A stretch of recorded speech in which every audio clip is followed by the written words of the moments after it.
Assalamualaikum warahmatullahi wabarakatuh. Pemirsa Tadabbur Ilmi, setiap diri pasti meyakini suatu saat setiap orang pasti akan meninggal. Sebelum ruh benar-benar terlepas dari jasad, setiap orang pasti akan merasakan yang namanya sakaratul maut. Tahukah kalian, ternyata Rasulullah SAW dapat hadir ketika ada orang yang sedang menghadapi sakaratul maut. Lantas, bagaimana cara agar Rasulullah SAW dapat hadir saat sakaratul maut itu? Mau tahu jawabannya? Simak ulasannya dengan menonton video ini hingga akhir.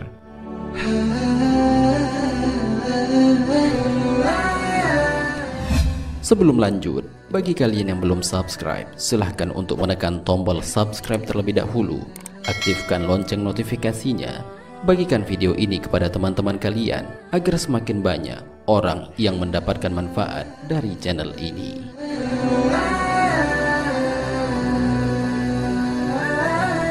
Manfaat sholawat kepada Rasulullah SAW. Membaca sholawat kepada Rasul sangat dianjurkan dalam Islam. Sholawat ini bisa dilakukan di mana saja dan kapan saja, karena sesungguhnya sholawat yang kita sampaikan akan sampai kepada Rasulullah Muhammad SAW.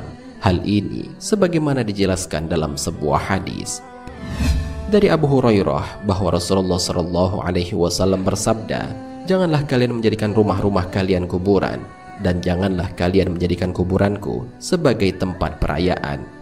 Bersolawatlah kepadaku, karena sesungguhnya ucapan solawat kalian akan sampai kepadaku dimanapun kalian berada." Hadis riwayat Abu Daud. Ada banyak sekali manfaat yang kita dapatkan ketika bersolawat kepada Nabi. Salah satunya adalah akan mendapatkan syafaat.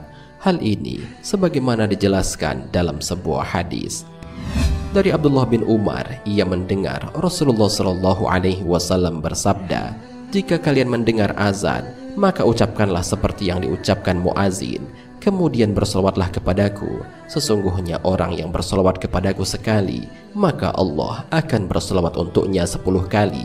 Lalu mintalah kepada Allah wasilah untukku, karena wasilah adalah sebuah tempat di surga yang tidak akan dikaruniakan melainkan kepada salah satu dari hamba Allah. Dan aku berharap bahwa akulah hamba tersebut. Barang siapa memohon untukku wasilah, maka ia akan meraih syafaat." Hadis riwayat Muslim.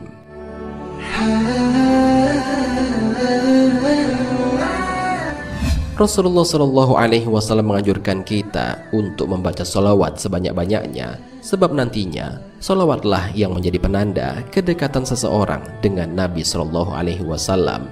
Hal ini sebagaimana dijelaskan dalam sebuah hadis, "Perbanyaklah sholawat kepadaku setiap Jumat, karena sholawat umatku akan diperlihatkan kepadaku setiap Jumat. Barang siapa yang banyak bersolawat kepadaku, dialah yang paling dekat denganku pada hari kiamat." Hadis riwayat Baihaqi. Selain itu, sholawat juga dapat membuat doa yang kita panjatkan menjadi terkabul, karena sesungguhnya doa yang tidak disertai dengan sholawat kepada Nabi akan terhenti di antara langit dan bumi. Hal ini sebagaimana dijelaskan dalam sebuah hadis, "Sesungguhnya doa itu terhenti antara langit dan bumi, tiada naik barang sedikit pun darinya, sehingga engkau bersolawat kepada nabimu." Hadis riwayat Tirmizi. Begitu mulianya bersolawat kepada Nabi ini, sampai-sampai para malaikat, termasuk malaikat pencabut nyawa, menjanjikan sesuatu yang menyenangkan kepada umat Nabi Muhammad yang bersolawat kepadanya. Hal ini sebagaimana dijelaskan dalam kitab Kifayatul Atqiya. Malaikat Israel berkata, "Ya Rasulullah, bagi mereka yang bersolawat kepadamu, akan aku cabut ruh mereka itu dengan selembut-lembutnya seperti aku mencabut ruh para nabi."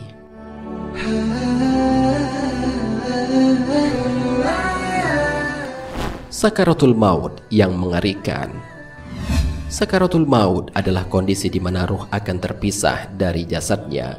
Kejadian ini digambarkan sangat menyakitkan. Bahkan para nabi pun merasakan kesakitan yang luar biasa saat nyawanya dicabut. Rasa sakit sakaratul maut ini terlihat jelas dalam sebuah hadis. Sakaratul maut itu sakitnya sama dengan tusukan 300 pedang. Hadis riwayat Tirmizi.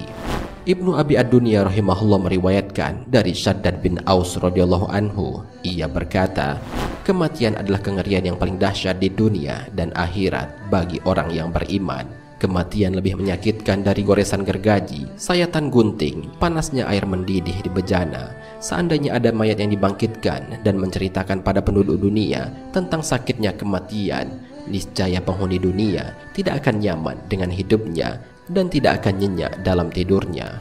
Imam Al-Ghazali berkata, demi Allah, sekiranya jenazah yang kalian tangisi bisa berbicara sekejap, lalu menceritakan pengalaman sakaratul mautnya kepada kalian, niscaya kalian akan melupakan jenazah tersebut dan mulai menangisi diri kalian sendiri.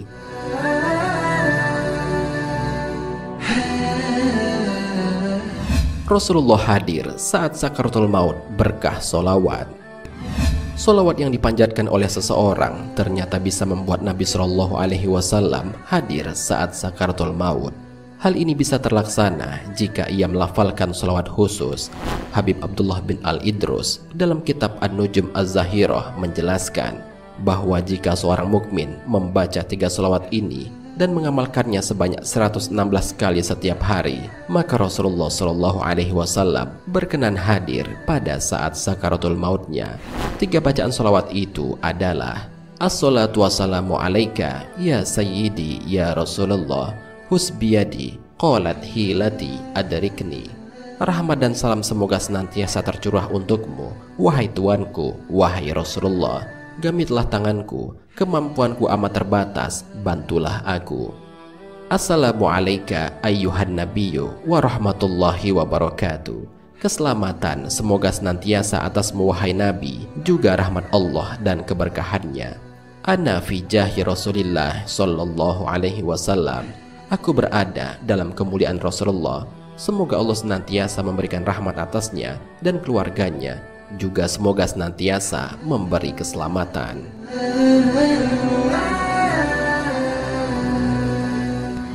Tidak hanya itu, ternyata sholawat yang dipanjatkan sekali saja bisa menyelamatkan ratusan manusia dari siksa kubur. Hal ini sebagaimana kisah yang diabadikan dalam kitab Muqasyafatul Qulub karya Imam Al-Ghazali. Dalam kitab itu dikisahkan, seorang perempuan pernah datang kepada Hasan Al-Basri dan berkata, sesungguhnya aku memiliki seorang anak gadis yang telah meninggal. Aku begitu ingin melihatnya dalam mimpi. Maka aku datang kepadamu agar engkau mengajarkan kepadaku bagaimana aku bisa melihatnya.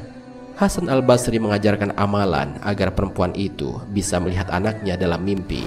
Wanita itu terkejut saat melihat kondisi anak perempuannya yang disiksa, lehernya dibelenggu dan kakinya diikat. Wanita itu pun menceritakan kejadian yang dilihat dalam mimpinya. Imam Hasan Al-Basri turut sedih mendengarnya. Berapa lama kemudian Imam Hasan Al-Basri juga melihat gadis itu dalam mimpinya berbanding terbalik dari kondisi sebelumnya. Gadis itu berada di surga dan memakai mahkota. Gadis itu berkata, wahai Imam Hasan Al-Basri, tidakkah engkau mengenaliku? Aku adalah anak dari perempuan yang datang kepadamu. Imam Hasan Al-Basri tentu saja terkejut dan bertanya, apa yang membuatmu menjadi seperti yang aku lihat sekarang? Gadis itu menjelaskan bahwa ada seorang laki-laki yang melewati perkuburan dan bersolawat kepada Nabi Muhammad SAW. Saat itu ada 550 orang yang sedang disiksa termasuk dirinya. Kemudian tiba-tiba terdengar suara, angkat siksa mereka dengan berkah solawatnya laki-laki ini. Karena solawat laki-laki itu akhirnya banyak yang terselamatkan.